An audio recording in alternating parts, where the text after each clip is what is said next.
I don't really have a specific question, more like my intentions to up here to play with you, to maybe bring this conversation to where it's never been.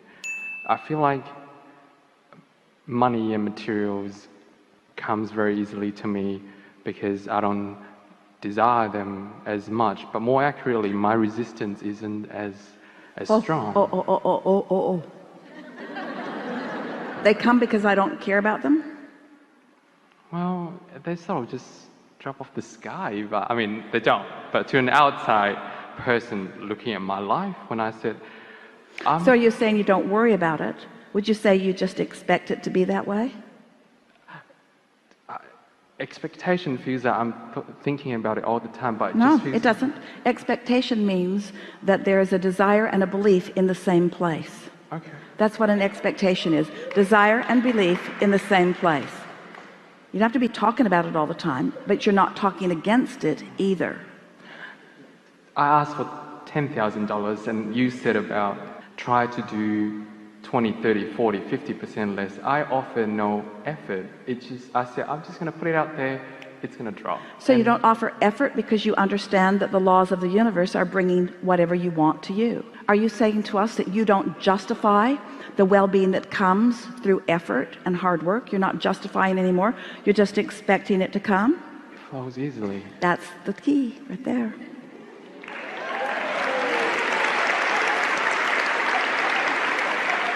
So how do you come to expect something that hasn't manifested?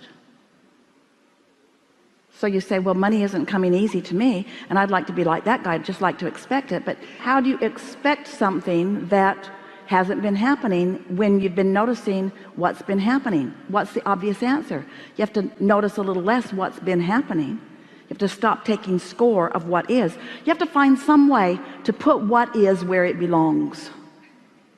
You have to put what is where it belongs in the past tense category. What is no longer matters, because what is does not have to continue to be the regurgitated active vibration. What is doesn't have to be the active vibration. What's wanted can be the active vibration. But what's the payoff for you? What are you going to focus on in order to stay focused on the vibrational reality rather than the manifested reality? How do you get yourself to focus forward instead of backwards? How do you stop looking at what is when what is so compelling? Something else has to be equally compelling. Let's play with this just for a moment, and then we will hear you. Please.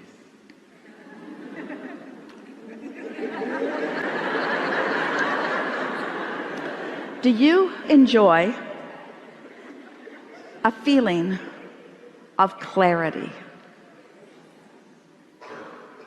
Do you?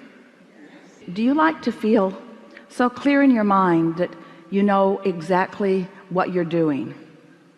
You know, when you click into that, you know those moments in time when clarity is just so strong that it feels to you like you just can't get it wrong, at least not right now. Things are just really clicking for you. Is that something worth focusing on?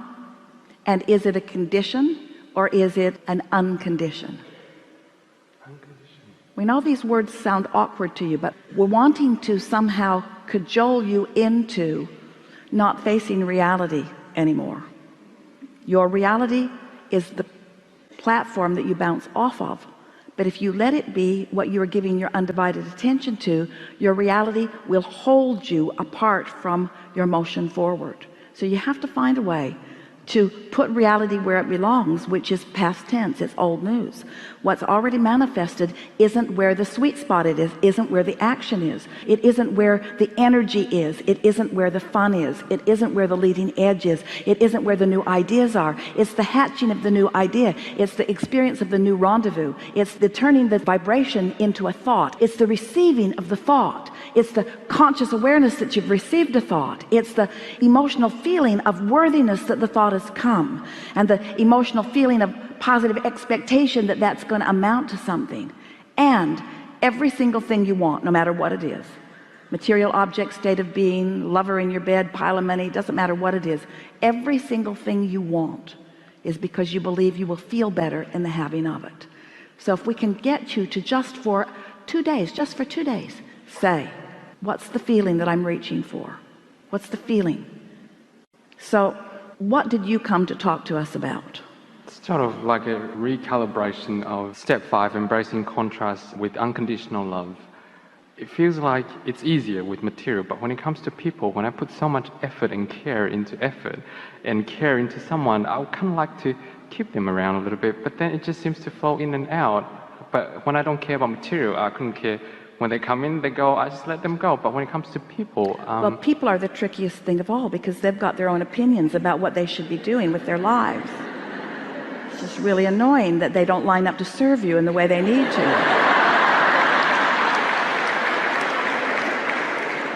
And some of it is because they want different things than you want from them, and some of it is because they're not in control of their own vibration yet. But people are really tricky. What you are best to do relative to people is just find a way of feeling good about what you're flowing to them, because if you are evaluating the conditions that they are flowing to you, you have no control of that. That's a cycle that you will never work your way out of.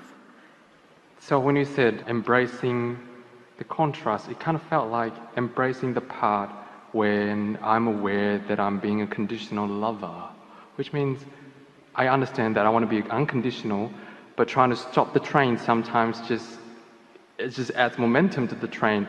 Now I want to embrace that contrast by going, oh well, I'm just going to let it crash.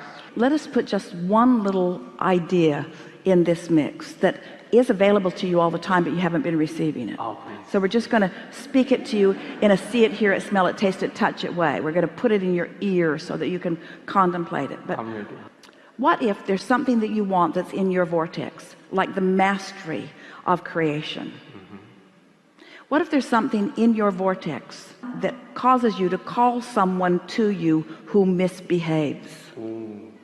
I hear you. What if in them not jumping through the conditional hoops, wouldn't it be easy if everyone would just behave, and all you'd have to do is just observe their really good behavior and you could feel good all the time?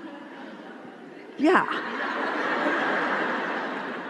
But you do not do anyone else a good service, and they certainly do not do you a good service when they work hard to keep you happy, because what they're doing is manipulating conditions, which is not sustainable. You found that out 9 days after you got married.